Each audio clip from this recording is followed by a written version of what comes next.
edition of Teen Talk Live. I am your host, Ann Dillard, and I'm just really excited about tonight's topic. My husband and I, we've been watching the show Greenleaf, and we talk about it and we joke about it, or he jokes about it, that he can't, now that I'm a therapist, he's married to a therapist, he can't really watch a show without analyzing. Yeah, I think that might be true. Right? From a therapist perspective. So tonight, we're going to be talking about Greenleaf. So come on in, join the broadcast. I got a special guest and colleague who's going to be sharing with me. Let me make sure that this is being broadcast. Let me get it straight here.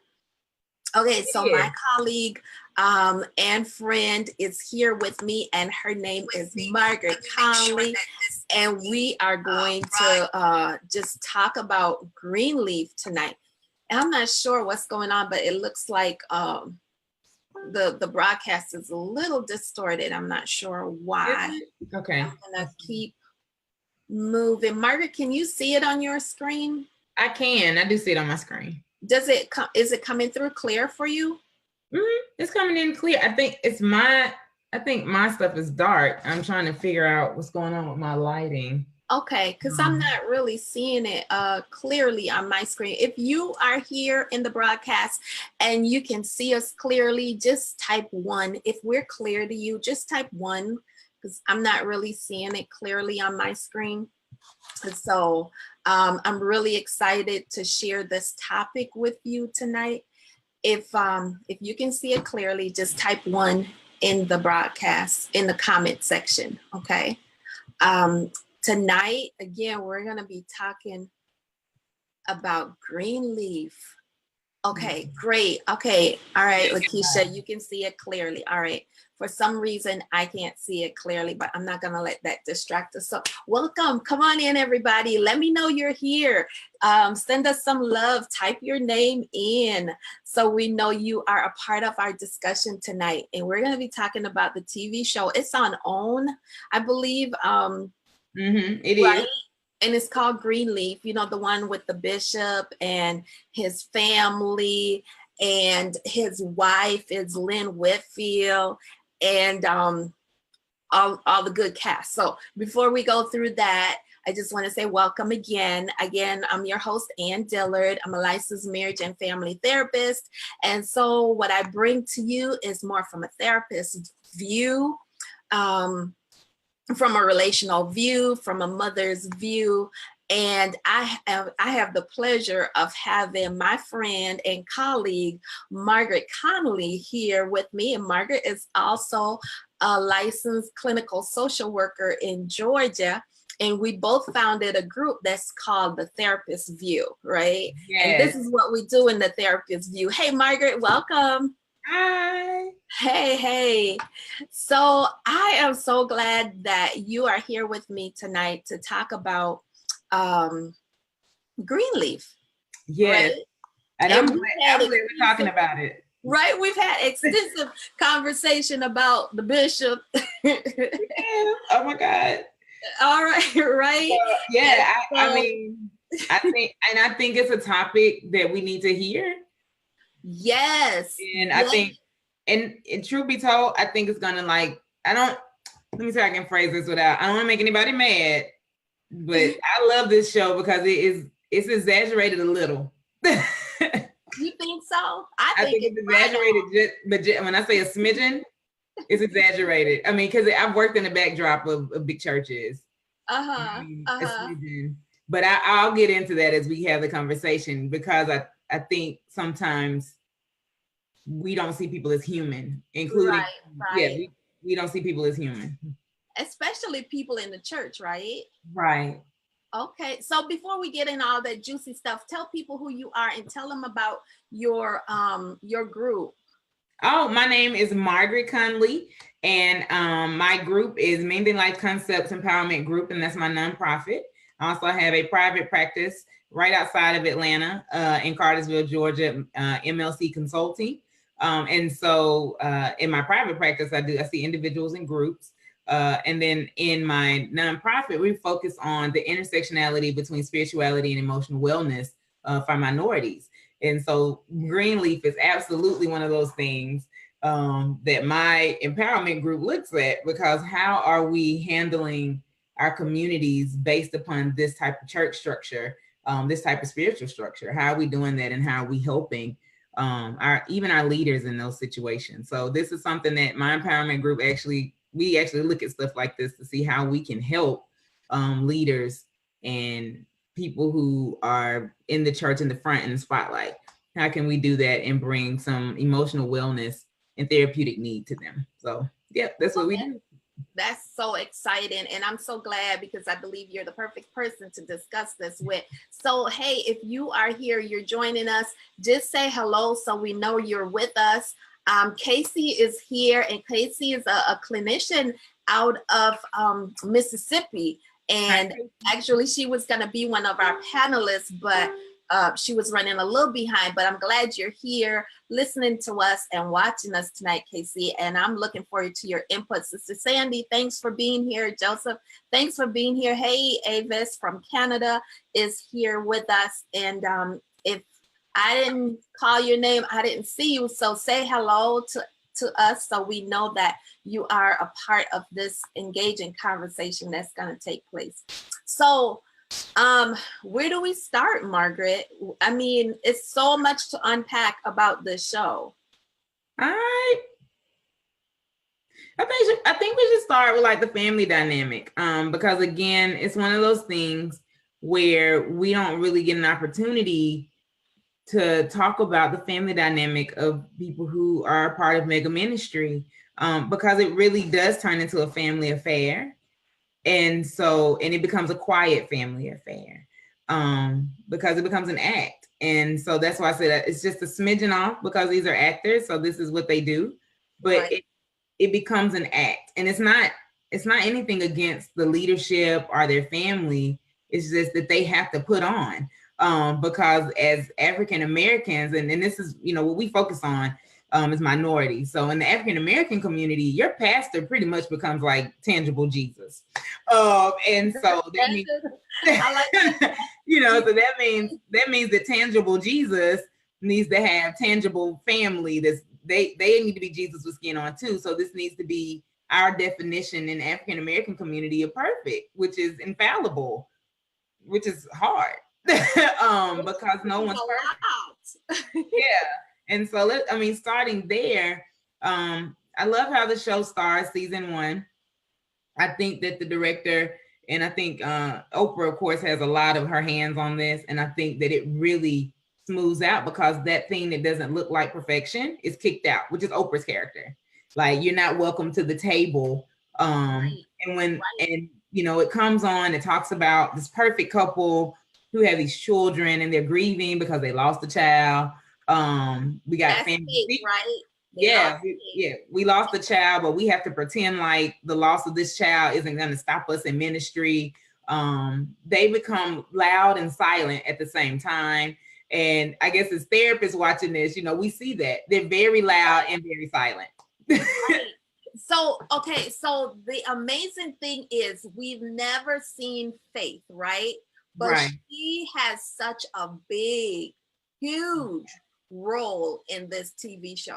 Right. And I think it's beautiful they named her Faith. It would be wonderful if they were watching tonight. Hey, all of my people. I see my people. Hey, you guys.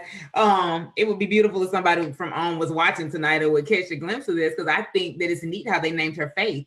We never see Faith in our own lives. We know Faith is at work. And faith is a huge part of who we are as a people, and it keeps us connected.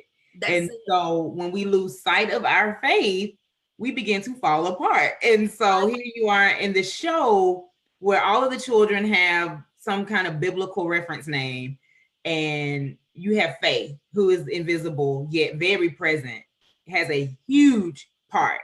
You have Grace and Chastity, and you have their brother. And so, but Faith is such a huge, huge part. And Grace isn't able to handle life without Faith in a way that Grace can function. So whoever the writer is really researched these components of our spirituality as African Americans. Wow. We lean a lot on grace and mercy. It follows us, right? That's what David says, you know, in Psalms, grace and mercy follows us. Right, and right. According to Paul. But what does grace look like without faith? And what does love, what does chastity look like? You know, what does chastity and love look like without faith? And how they bump heads. I think the writer was doing a really good big play on words. I think so too. And it's so evident. But let me welcome some of our guests. Hey, Kaylin, I'm glad you're here with us tonight. Hey, Cassie, thanks for joining us. And Natalie, thanks for being here. Hey, girl.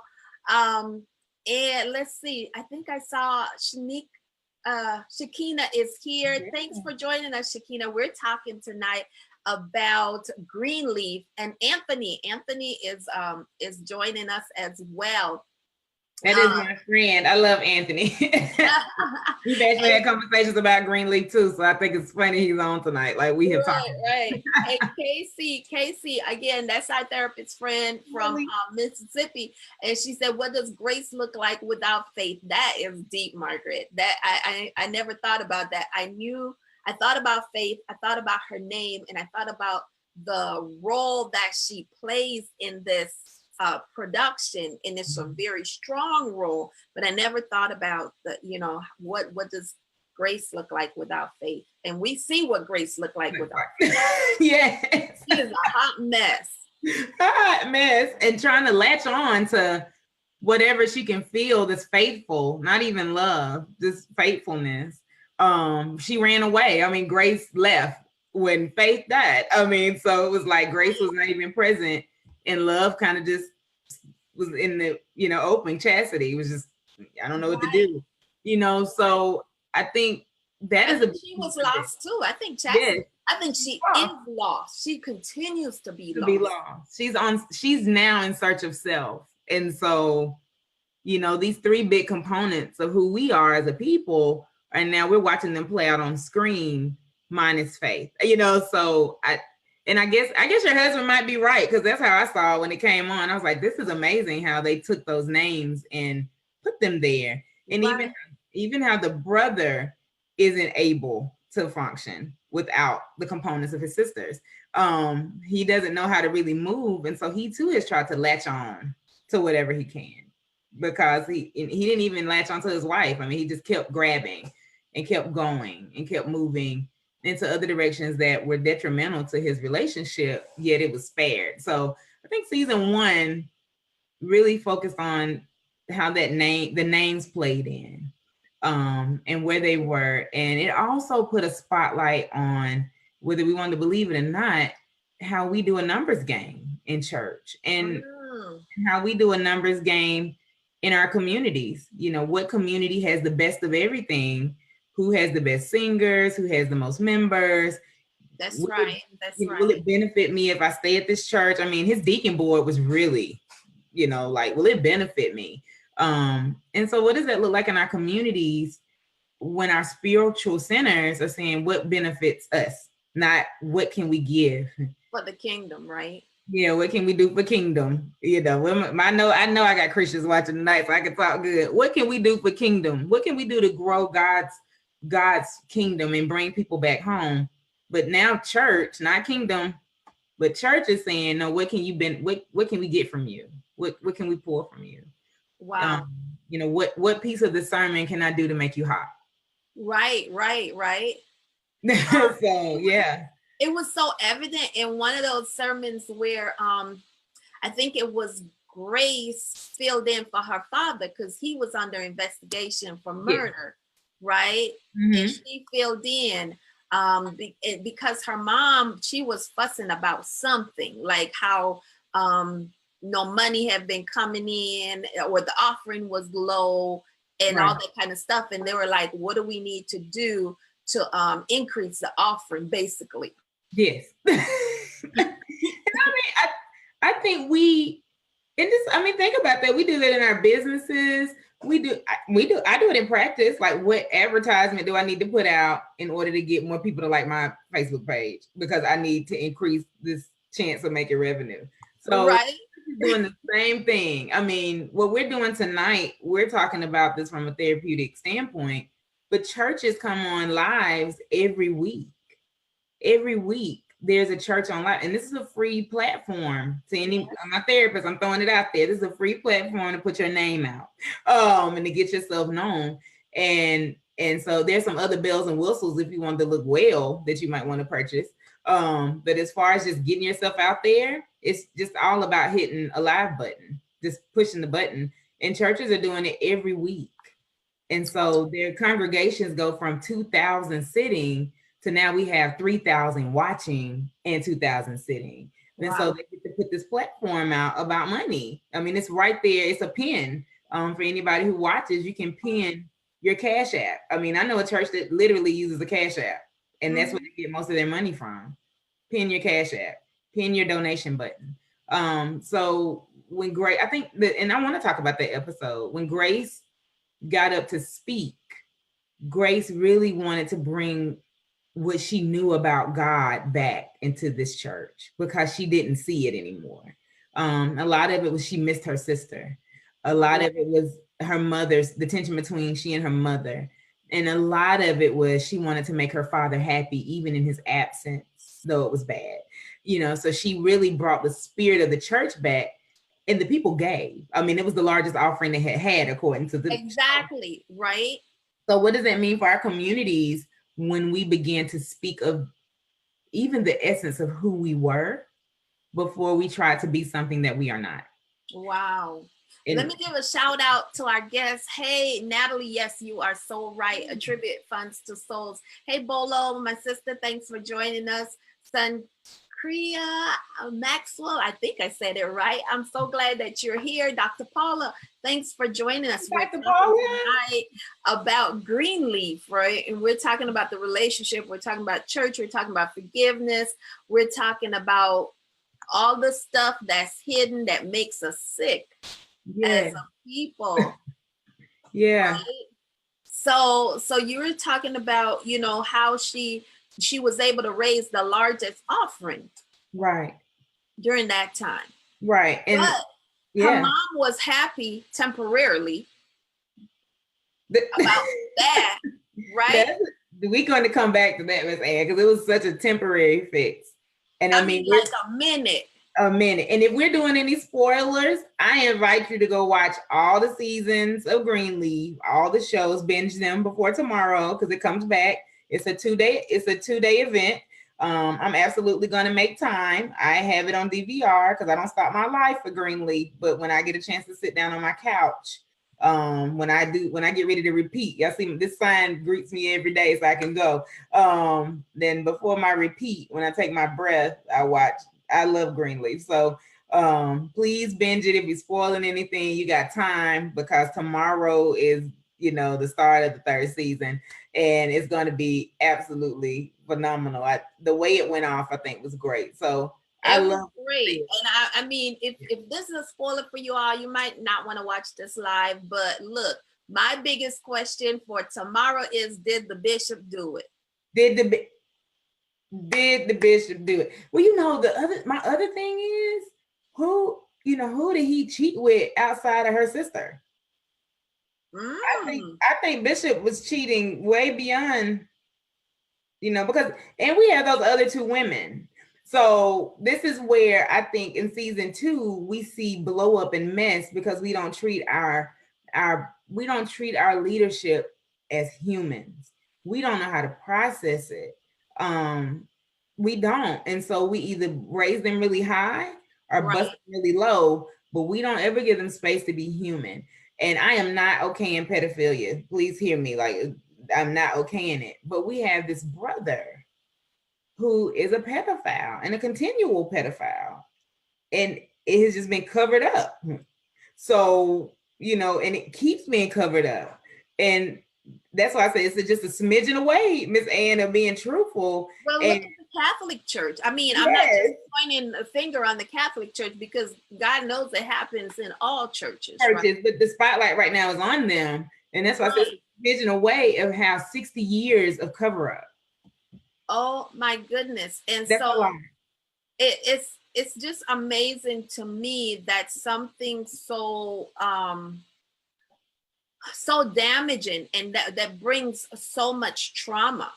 Yes. Right. And talking about historical trauma and legacy burdens and all that kind of stuff that's been transferred from generation to generation. Yes. Continues to happen, because when we're talking about pedophilia, we're talking about Mac the uncle, who you know, there's, I guess Faith had revealed that to Grace that he had molested her. Yes. Right. And somehow there's so much mystery around Faith's death, which, you know, some think it might be suicide, some think it might be a cover up for, you know, the pedophilia that was going on. But that, I mean, that plays such a huge role in what happens to the other characters. Yes. And so the cover up, that the pedophilia piece, and I'm glad you mentioned the Catholic Church, because as they keep digging, they find out that some of these priests who were once altar boys or workers in the Catholic Church, this was a way of life. So they continue with their pain. Dr. Lynn Boykin, I keep calling her doctor. She says, I ain't done yet, but she got flyers and stuff out. So I call out tonight. But she said that when we don't realize that we're sacred, then we hurt people. That really plays into the mom. Mom never finds, she hasn't so far found how sacred she is. She has nice clothes. She's a socialite. She's the first lady. She puts on first lady face. You know, and she holds down first lady, but she doesn't know who May is. She lost May somewhere. She lost May somewhere. She's gone. Well, is he with her because she holds down first lady? And I think that they're a beautiful couple, but how many couples do we do that to in our large churches? They're beautiful couples. We don't know what the backdrop looks like.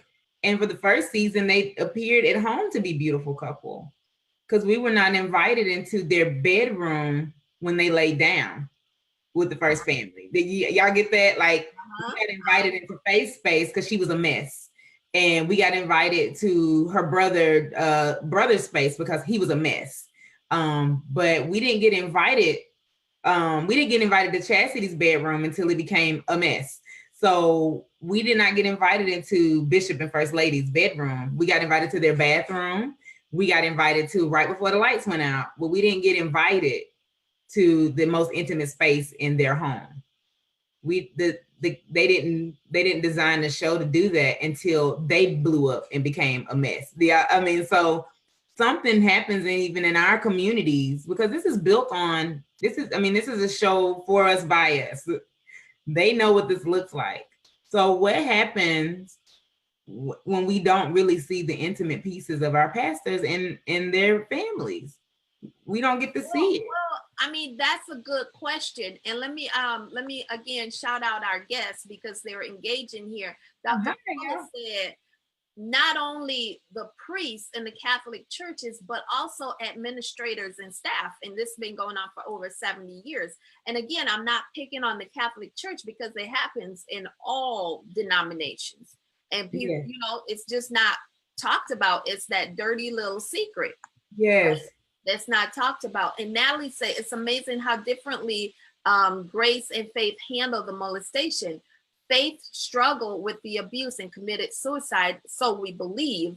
And Grace was like the prodigal son returning home. Right? And even in that, Natalie, her brother resented her coming back home because it was like taking away his inheritance. And I even say, because I looked at that different. I think the mom more resented her coming home because this is where she wanted Jacob to be. And that's the brother's name. I kept saying brother, but this is where she wanted Jacob to be. So let's look at Jacob's character and Jacob's mother in the Bible, the biblical story of Jacob and Esau. So Esau was the twin that was promised. These were twins. So and though Faith and Jacob are not twins, there was a favorite child in that story, the biblical story. Esau was the favorite child of the father. And so Jacob, if we read that story, it says that he was conniving, even so much so conniving coming out of his mother's womb. His mother too was conniving, and we're going to get you to position no matter what. And so we watch this, and I say it because it appears that Jacob is upset about her coming home, but we watch as the seasons progress where Jacob begins to thank her. He's reminded that he really wanted to play baseball. He didn't want to be a leader. He wanted to play professional baseball. He didn't want to be a leader. He could have cared less about church, but his mom was like, no, you're the boy. You need to be the favorite. So he too sold his birthright, is playing a baseball player to eat the soup. Because Faith left. So I'm just going to be the next pastor. Right. Until she came back. And he was upset. His wife was really upset. Like, oh, I'm going to lose my status. Oh, no, I can't. But truthfully, Jacob really found out he was happy when Faith began, when Grace began to move into position. He realized I'm unhappy, which eventually ended up healing his marriage because he stepped into right place. Again, for community, I always bring it back to community. What do we look like when we start to step into right spaces and walk in right places? What does that look like for us in our healing as a community? Because this show really, it pulls you in, but it pulls you in to see what these characters look like. Like when Jacob wrestled, we read the biblical story of Jacob. He wrestled with God for his right place. Right. Reward. And he and Esau made up. He and Esau, and we watch Grace and we watch Jacob make up, where she is supporting him, even though her father is angry about it. You do not need to support him. Well, let's look at Jacob's family, right? Yeah. His wife. Now she got a little dirt going on too. We're not invited into all of it, but she got some stuff going on. Yes. She was a little bit close with that guy at her school. Yes. Because she even asked them to back up some. Right. Right. And Casey says, Jacob is still seeking the attention, love, and respect from his father, often as many middle children do. Right? Wow. That's deep. That's real deep. That's real deep. And he's the only boy. So I think in this, we see him as the middle child, which he was the middle child, but we also see him as the only boy. And so what does it look like when you don't have your father's love as a man? Exactly. This toxic masculinity that now is beginning to take over Black community. Like it's a huge fight on who's the most masculine. And I say that because, just in recent talks that I've had, we've had to define maleness and masculinity because you can be masculine and not be a man. The world is proving that right now. So what does it look like for this male child to not have the love of his father and he's latching on to his sister? Like, this is painful. You're my dad. I need you to show me how to be a man. And we're losing sight of this stuff in our communities where our African-American males are not showing up for the younger generation of African-American males. And how's this affecting us as people? And all he wants to do is to hear well done by his father. That's it. All he wants. And it's not happening. So what's going on with his daughter? Wow. And I think they tried to just kind of throw this in. It's the same as Animal Kingdom. Miss Paula, I'm not. Dr. Paula is trying to jump in our conversation. I love it. Vying for a position. Yes, they are. So I think his daughter is hungry for both of her parents because they too are lost. They're gone on their own way. Because again, without faith, we don't know how to realize the substance of things for hope, to obtain those things that are attainable. So she's looking really hopeless right now because she's in this abusive relationship and we don't know what's going to happen to her. That was a big cliffhanger. So, and I think, what do daughters look like when they don't have their father's attention? Even though fathers think they're giving it, it's not the right attention. And what does it look like when they don't have their mothers? Like, Miss Ann, you've written a beautiful piece and unchain my legacy about you and your daughter. So like, and you have talked about it. And what does it look like when daughters do not have that love from their mother during these formative years? Like, they may have discipline, they may have strong talk, but there's a piece, this connection is missing between her and her mother and her father. Right. Not connecting. Right. They're not connecting. You had the nerve one episode to say, you know, you better go pay attention to your daughter and see about your daughter. Right. Right. Right. And then I think when he assaulted her boyfriend, it was more out of the lack of his presence in her life than anything else. Right. And I think Jacob at that moment had some recall about what he had done. And his daughter saw that, whether we wanted to believe it or not. All of our children see what we do. And so she saw him not coming home. If we pay attention to the dynamic between her and Grace's daughter, we pay attention to that dynamic. She was trying to show her how to play her mom. Like, they don't pay attention to you anyway. So it doesn't matter what we do. If we stay up all night and listen to music, or if we sneak out the house, or if we lie and say that we're with you, they don't know. They're not going to follow us or check up on us. They don't care. So what is our younger generation saying right now? They don't check up on us. They don't care. As long as we show up with the face and we look the part, then it'll be wonderful. And nobody will say anything, because that's what we're supposed to do. Exactly. And it's Dr. Paula said, yes, the same as an animal kingdom, right? Vying for position. And this is really what's playing out in this family. And Casey said they look to seek it elsewhere. I totally agree. Welcome, Kevin. I'm glad you're here. When you don't get the attention from your parents, and they're like high-powered parents too, and they are in this societal group, and it's like so much stuff is going on. It's unreal. It is so unreal. And I have a real life example, and I was glad that this particular pastor heard his son. He's well known all over the world, pastor, musician, and his son, I was a member of the church, and his son said something really powerful when he was in the youth group. And he said, there are days that I want to spend time with my father, but he's gone. And so people overlooked him with that. Me being a therapist, I didn't. And I asked the young man, I said, what do you mean by that? Like, what are you really trying to say? Because he was crying, and we paused in the little group, and then the leader, was like, well, we got to move forward. And he said, I miss my dad. He said, it's wonderful. My mom is always home, and I'm glad he makes enough money to support that effort. But I don't know why he won't take me with him. Wow. Because I miss him. And so, I went to the first lady, and I said, he said this today, and he admitted it to his mom. I mean, he didn't have any shame about it. And she was like, yeah, I know, he's been telling me. And so to watch that pastor come home and have this conversation with his son, he began to do more and travel less. And so his son got older, and now his son is an adult, and his son travels with him. But he had to slow down. And watching this show, we find where even Jacob, after that fight, Jacob slows down.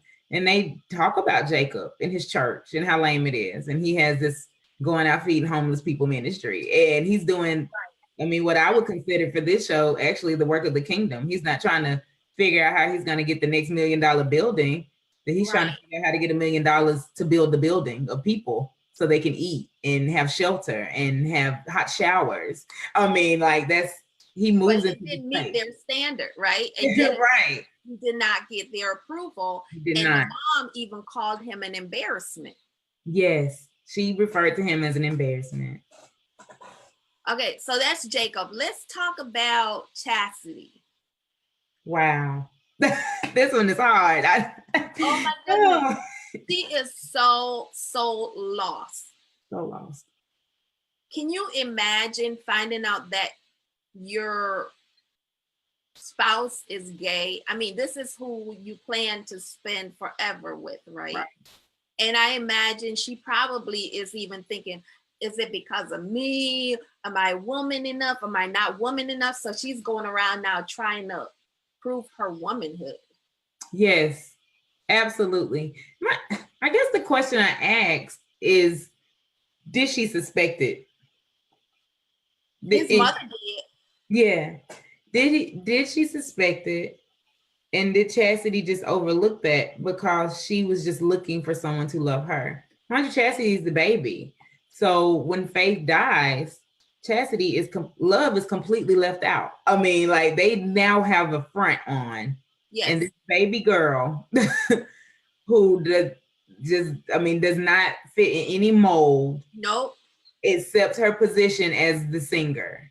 She doesn't get any other, she's the worship leader. Like that's really, she can sing praises. They don't give her any other space. She has an office because she's the pastor's kid, but you notice they don't even go to her office a lot until the preaching starts.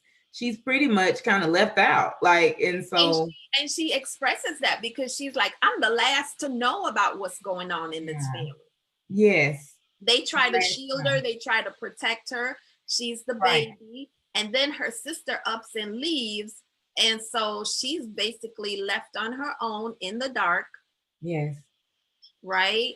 Right. And she doesn't understand. Like, and so she shows that immaturity in the first season. And she continues to show that immaturity the way she treats now her ex-husband, the way she immediately falls for someone, the way she immediately gives everything to them because she doesn't know how to love Chastity. Well, don't we see that in society? I mean, look how many people we come in contact with, even in working with kids, right? The minute somebody show you some kind of love, it's automatically escalated in your mind to, you know, sexual love or that kind of a relationship when it's just pure love and affection. Right. But you know, I think the weird thing is he too gets sucked up into her vortex of void. Like it's a vortex. It's a void vortex. Like it's a black hole. And this man gets sucked up into it as well. So I'm interested this season of seeing how this relationship plays out. Like where is it going to take Chastity? Because Chastity's now not even taking care of her son in the way that people think she should be taking care of her son as a mom. She's now open and open to her music career and open to this new expression of love, while her son is being left behind. So it's this repeat of how she was generational. It's a generational, in our community we say it's a generational curse. She's setting up this generational patterns of figuring out her son is now like, okay, I'm gonna have to figure out how to gain this love from my mom. I'm gonna have to fight for it. Because Chastity's still fighting for her mother's love, her father's love. She's still fighting for love. And now that she has something again to latch on to, and not Kevin, but she has a new guy, it's like, okay, the fight has dissipated. Right. And hey, with Chastity, did she ever grieve the death of her baby? Yeah, I don't think that the writers gave her space to grieve because they moved so quickly to get another baby. But they were twins. Right. So it's like, how did she handle the loss of that part of her? I don't think they ever gave her space to deal with that. Like, and for me, I don't think that the writers gave her space. And I think that leaves an open hole for when we lose something. Like we got a piece of it, but we didn't get the whole pie. And so what happens when we can't carry everything that, and I'm not a mom, so I hope I'm not saying this wrong, but it feels like we don't have the ability to carry through. And I think this is just for women, because we see this for the women in the show that they didn't have the ability to carry through. Right. May didn't have the ability to protect her little sister. So now they fight. So, Grace and Faith. Grace didn't have the ability to protect her little sister, so she lost Faith. Grace left Chastity, so now she feels guilty about that. So, Grace is now overprotective of her own child, like super overprotective. It's crazy. To where she lost her mind and killed her uncle, like overprotective. Yeah. Grace becomes overprotective of all these young women in her community because she was unable to carry through with the thought of responsibility. Because mind you, they were children. Right. So this thought of responsibility that Grace had taken upon herself As the oldest child. As the oldest child, she had taken this responsibility. And so who gave her that? Like, so, I mean, my question to even the women, who told you had to be that responsible? Right. If both parents are, what is that? We call it ambiguous loss, when they're present, but they're not, they're there physically, but they're not there emotionally. And both parents are doing that. So that left her to take charge. Yes. And she didn't have the capacity as a child to take charge. Right. Right. And so she assumed the responsibility, as many older children do. Yeah. We assume the responsibilities that our parents aren't able to or neglect to carry. Yeah. So, and I think Miss Paula saying it too, the importance of the names. Wow, I didn't even think about that. Like, Chastity was able to keep faith, and she stayed in the same space, face, body, face, essence, never left the house. It was always mentioned. But she did lose Grace, because Grace left. Grace was lifted. So Black community, we say things like that. Grace lifted. So now that Grace has returned.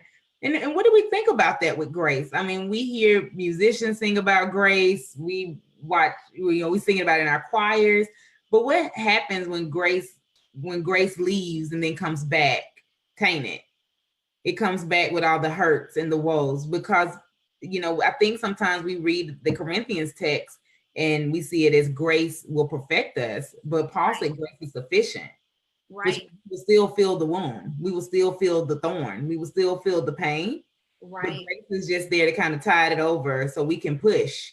So what happens when Grace comes back pushing and wounded? Because that's kind of what Grace did. That's so true. So let's talk about Oprah's character for a second. Oh, yes. Okay, Mavis, right? Yes. That's Mavis. And so she's one of the sisters. So her and Lady May and Robert Mack, they're siblings. Yes. And so she plays this character that's like so out of character with all the other siblings. Right. She didn't go the church route, at least not from what we see. So what do you think is going on with her? I think she leaves this underlay of humanity, because again, we don't give our spiritual leaders spaces to have humanity. 700 priests over 60-year time span, hurting children, and then finding out that out of those 700 priests, they too were abused. The world is in an uproar. But we obviously lost sight that these priests are human. I'm not okay in pedophilia. What I'm saying is we lost sight 60 years ago that this was going on because they were human. I think May brings the human quality to this show, because she keeps nitpicking at the fact that they no longer act like they're human. She doesn't call Bishop Bishop. She calls him by his name. Right. She never refers to him as Bishop. Like, I can't find a show where she refers to him as Bishop. Because she doesn't respect his title because of the relationship that they've had. Right, because they've had a relationship that was intimate. He loved her. He admitted it in one show. It was like the show before the season finale in this last season. Yes. He said, I did love you, but I needed this relationship. First lady. Your sister looked better than you. Right. For camera purposes, I needed your sister. To build my church, I needed your sister. So, but I really love you. Yeah, but I really love you. And so what does that feel like for women who you don't look the part? I don't look the part. What does that mean? So what is that saying to African-American women, that we don't look the part? What is the part? Like, what are you saying? I don't look the part to walk in the space of leadership. What are you saying to me? I'm not well put together. I'm not as articulate. Yeah. I'm not this for the public to build my congregation. Right. You are enough to fill my sexual needs and to make me feel fulfilled as a man.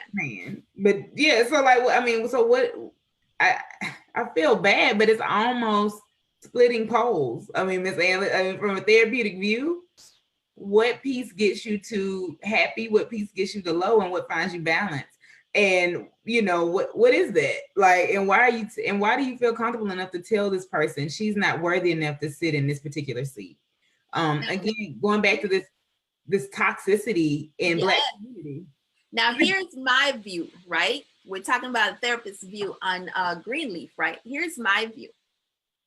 I believe, okay, so before I said that, how come Mavis, the auntie, and Grace have such a close relationship that she doesn't have with all the other kids?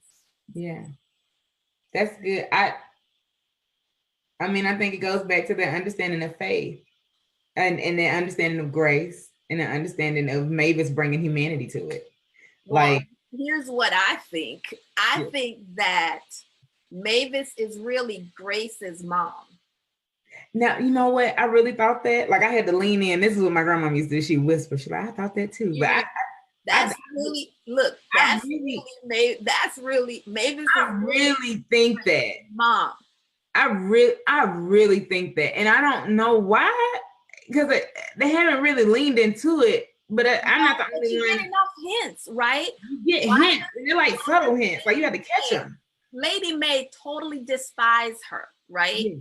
So in my view, I said that they had an affair. Lady May thought it was just a one-time thing. Mavis got pregnant, and Lady May decided to raise the baby because Mavis was on and off. She was traveling and doing all her thing. So Lady May said, okay, let's forgive this one-time affair. I'm gonna raise this baby as my own. And I love that theory because it would make sense how family starts, you know, but I would love to know how, because this is before the church got big. It was before they were well known. So I love it. That's why she was so mad when she found out that when her sister Mavis told her that it was more than just a one-time thing. Right. That's why she was so mad, even though she was doing her dirt and having long-term relationship with the other man. Yes. She was so mad because look, she took that baby thinking that it's one time and we just gonna work on this and I'm gonna raise this child. Yeah. Right. And we're gonna move on. We're gonna bury it and move on. Right. And then she find out, oh no, baby, I really, really love your sister. Right. I really love your sister. I love her. But I just picked you because the other part of it is for Lady May. I just picked you because you look the part. I never really loved you. And I played this part with you. I played it. Like we played it up. Because again, we never get invited to their most intimate space. We never do. We never do. And everything looks like a business deal. That's my theory. Yeah. I agree with, I mean, I like that theory. I have a theory too. I think that somewhere along the way with Lady May and her relationship, something happened there too for a cover up. Like who is who? Because it's just too much. Well, the thing about it is, I believe that Lady May was a favorite of her dad, and her dad molested her. Right. Because even until his deathbed. I mean, his deathbed, he was still touching her. Like he still was touching her on his deathbed. She allowed it to buy her husband's pardon. So to buy his silence for her husband. Right. So so it goes back maybe to the pedophilia, even her brother. Like was Bishop doing it's a learned behavior. Yeah. It's a learned behavior with her brother, and was Bishop participating? Though he's saying he wasn't. Because what was the point in Bishop trying to shoot him? Because I don't think it was over faith. I don't think he wanted to shoot that man over his daughter. I think it was way more than that. Yeah. I think Mac was holding a lot of Bishop's secrets. Yes. And so he didn't want any secrets to get out. So then Grace stepped in again and got rid of it. Right. So the question is, what does Grace really do in our lives? Like when I see Grace, what does Grace do? Like Grace kept calling things out. Grace kept being sufficient. Like Grace in its sufficiency brought out truths that nobody wanted to know. And kept standing in the gap. Yeah. Kept standing in the gap. Right. But what happens when Grace, I'm going to ask it again. I just kind of wanted to burn in people's minds. What happens when Grace comes back wounded? because here comes Grace being over the top. I mean, to the point she killed her uncle because she overthought. She overthought relationships. She overthought everything, really. She's almost smothering her daughter. Yes. So in this overthought process, what does Grace look like when it's wounded? And she goes to her aunt. Even with your theory, I love it. But even the dynamic they have, even if that's not her daughter, you find Grace going to this place that's normal. It's not an act. It's not a play. It's not something that the people want to come and sit because they think they're going to raise to another level. It's just a bar that people feel good in, that has real emotions and new things. And everyone gets sad when the bar is sold and closed. Like, you find Grace feeling these same emotions about this bar and her aunt that she feels about bringing truth back to the church. Right. And then her aunt says, give the deed to her, to Grace. Yeah. Turn it over to her. Yes. So it's a lot. And when we unpack it and we look at relationships and we look at the family dynamics, looking at the mother-daughter relationship, it's just amazing to me how we pass down those generational patterns. We carry those legacy burdens. And we're trying to balance emotional debt that's not our own. Oh. Right. Ooh.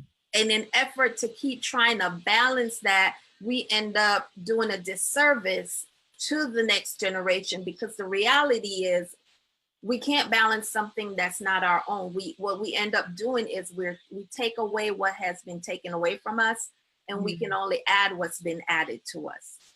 And so what does it look like when nothing's being added?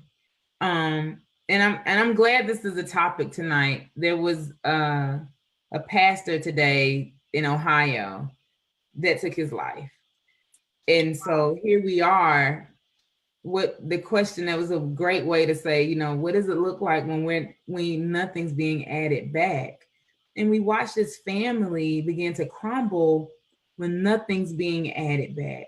Like they even lose the trust of their deacon board. So we know in African-American church, the loss of your trustees and deacons means you pretty much going to lose a job. Like, I mean, you no longer have power. Right. Power players are on your side. So, and they fed Bishop's ego. They fed Lady May's ego. I mean, Lady May went and begged to be a part of a cotillion. Like, she begged, like, I've got to stay. I can't lose this position. I'm losing so much.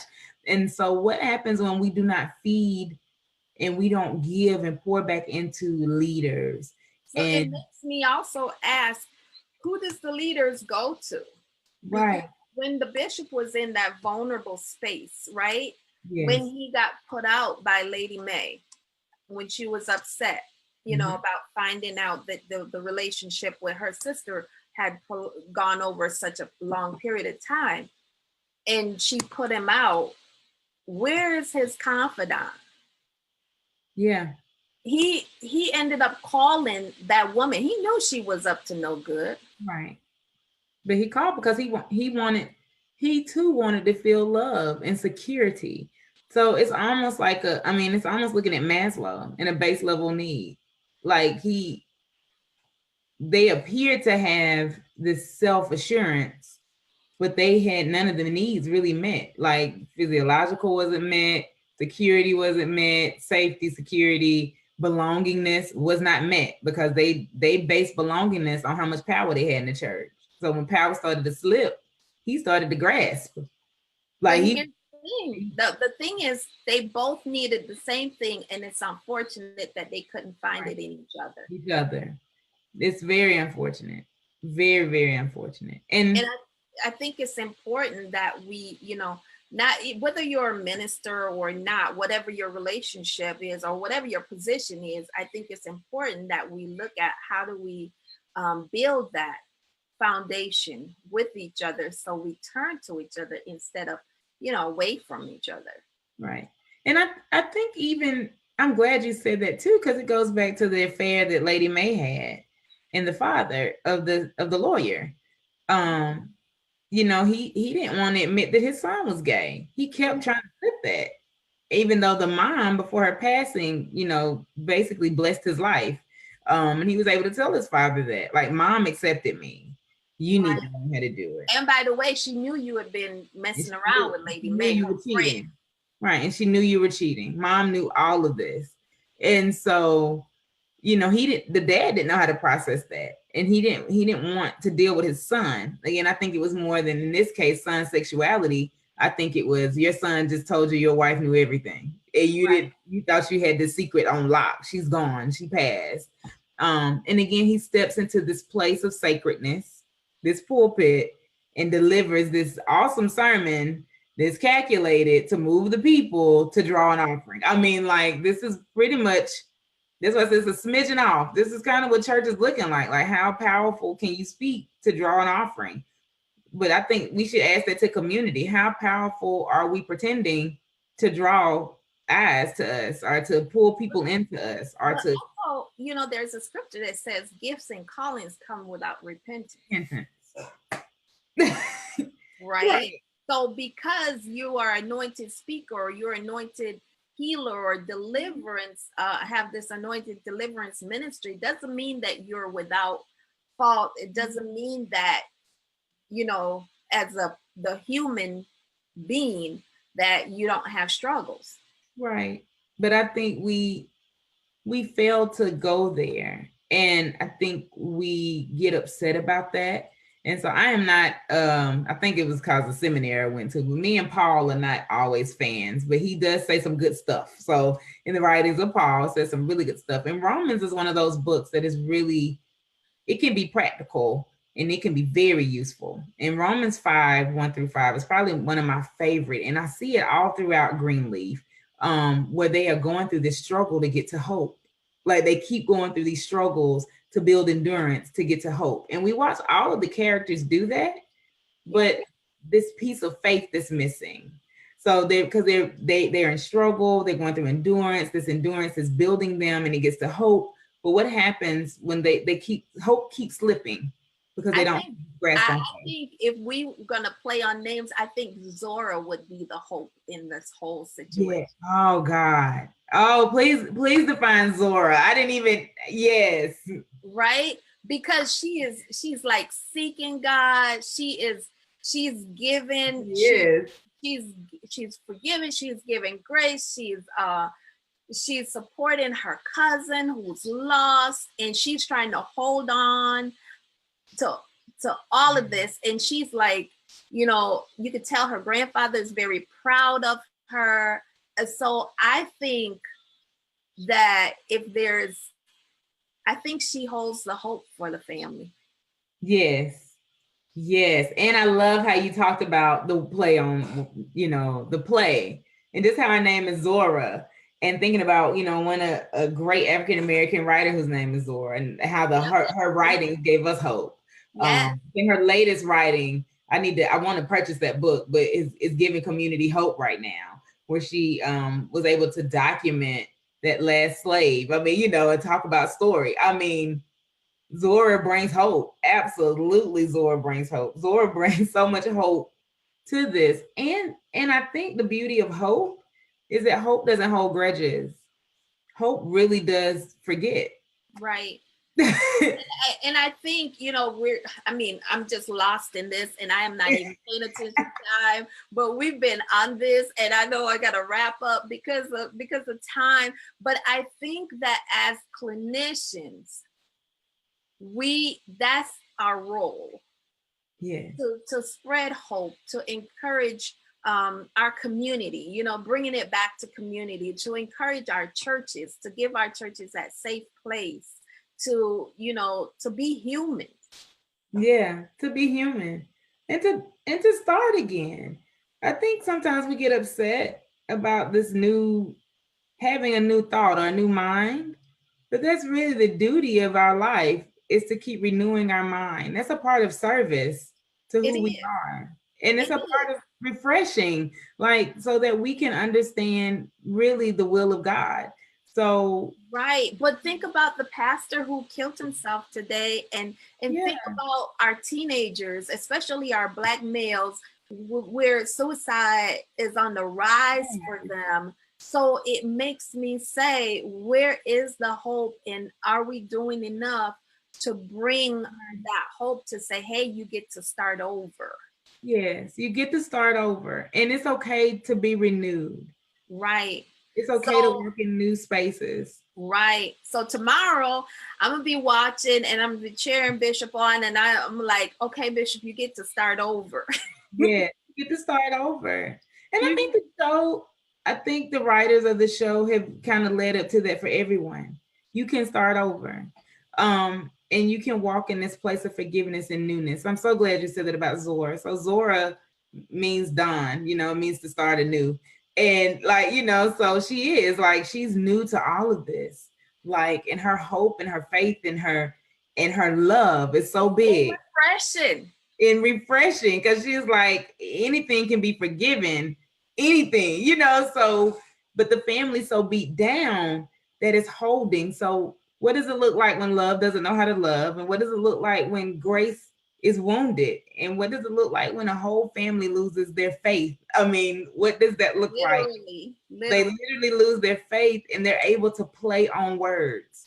Like Bishop has been able to play on words for almost 15 years now. He's played on the word. And let's not talk about the buried secrets. And so many of us are dying in our community because of buried secrets that we carry. We carry the weight of those secrets. And you know, you work with people in 12-step programs that talk about you're as sick as your secrets, right? Not just emotionally, but physically and spiritually sick because of the secrets that we carry. And it's you know, it's time for us to let go of that stuff so that we can live. Right. And I think if we really tapped into the core of ourselves and really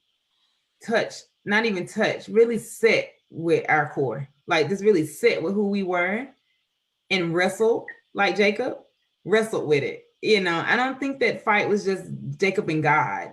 I think we minimize that. I think that fight was Jacob and God himself. Like, I know what I've done, and I'm beating myself up about it, but I don't want to be this.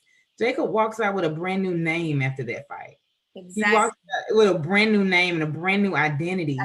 So what happens when we sit down and wrestle with these parts so that we can really, it wasn't just a brand new identity. He walked out with a sense of knowing self. And he was so confident in that he said, even if my brother kills me, I'm going to go meet him because I've got to reconnect with my brother. That's good stuff. That's so good stuff. Now, you know, you're talking internal family systems. Yes, I am. I absolutely am. And so that's one of the therapeutic modalities that we use in our work. And I'm just so glad that you all have joined us. I don't even know if anybody is still on here with us, but then we got some people. Y'all give us some thumbs. Give us some thumbs, give us some hearts if you're still here. But if you're catching us on the replay, share this out and like it. This is a deep, deep discussion about, you know, Greenleaf, and we talked about the names, we talked about the characters and what they bring and what it means to the church and community today. So my guest has been Margaret Conley. She's a licensed clinical social worker. Margaret, tell people how they can find you. You can find me in several places. So now that I have stuff up, so you can find me on Facebook under Margaret L. Conley. You can find me also at MLC Consulting on Facebook as well. You can also go to my website, www.mendinglifeconcepts.com, and you can kind of keep up with me there. I'm going to update it pretty soon because I got some speaking engagements and things that are happening. So I'm very excited about that, where we get to go out and share vision about what Mending Life looks like for our empowerment group. And so you can find me in those places. You can also find me at Twitter. I'm Margaret L. Conley 1. You can find me there. And then I'm also Margaret L. Conley 1 on Instagram. So you guys can find me in all those places. And you've got a book project coming out. You're part of an anthology. I do. I'm a part of an anthology, so I get to be like Miss Ann. Miss Ann, really, like, I love you so much. So she has been like my cheerleader in the back. So it's an honor to be on Teen Talk today. Like, so I was excited. I was like, yeah, she said yes. So very excited. So I'm going to be a part of an anthology with Audra Upchurch. So like great writer. Along with Miss Ann, is a #1 bestseller on Amazon. So that is where my book is going. I'm learning how to just speak it. Not saying I hope, but I am believing that that's where it will go. And so you guys look forward in 2019 to seeing the anthology that's going to come out, and it's called Fiercely Speaking.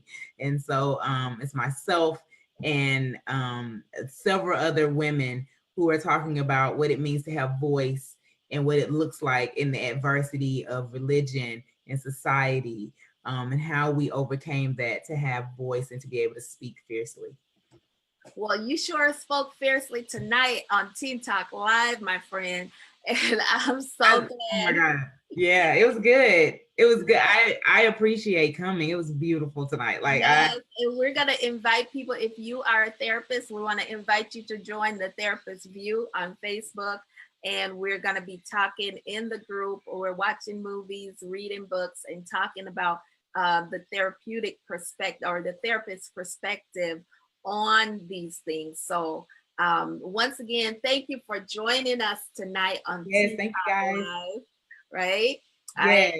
I'm your host, Ann Dillard. I'm a licensed marriage and family therapist, licensed in Minnesota and in Georgia. And it's been a pleasure serving you. So good night, everyone. And remember to share this out and watch Greenleaf tomorrow night. Yes, watch it tomorrow. It's a 2-night event. So make sure you watch it tomorrow. Catch up tonight. If you're not doing anything, see what you can catch up on.